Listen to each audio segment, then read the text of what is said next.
historic house will open at the earliest in 2030, but what we've done now is we completed the first phase of a master plan, and at the end of summer, from August 30th, we're opening a brand new building by famous Robrecht and Daam architects and a completely renovated museum garden.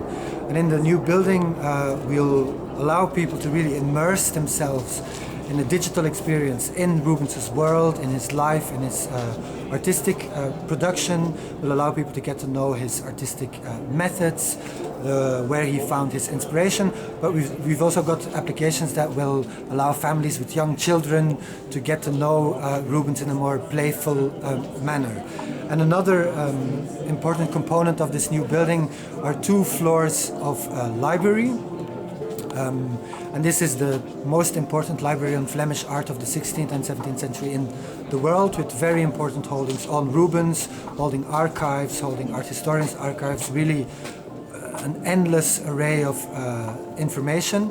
And whereas we had a closed stack library before in a separate location, which was not very inviting and accessible, today people who want to dive into Rubens' universe can do that in a building which will allow them to grab every book they want to look at in the library while looking into Rubens' own garden. So surely this will be a place for inspiration. So we had a stark choice of should we choose a sort of pastiche new building that blended in with the existing heritage on site, or should we choose a radically contemporary gesture which would differentiate itself from the historic Rubens house in a modest way. And we've chosen for that last option. This is a contemporary building, but it very emphatically positions itself sort of laterally from the garden and the house, sort of bowing to the main building of the Rubens house,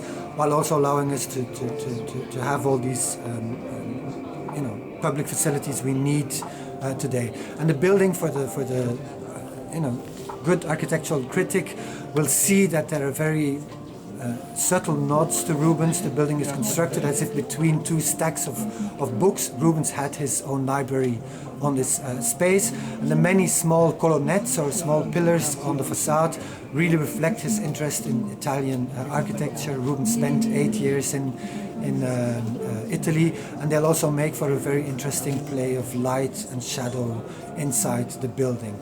The circular staircases within also reference Rubens' very, moving and dynamic style of painting. So the references are subtle and contemporary, but they're definitely there. I mean, the Rubens house was during Rubens' lifetime. It was a meeting place where people would, get to know each other, even from different nations, and have conversations and talk about politics, culture, art, literature. And I think that essence of the place has through the centuries been kept intact. We hope very much that this will remain a place where people from very different cultures can meet, study Rubens, and see that they have much more in common than things that differentiate them from one another.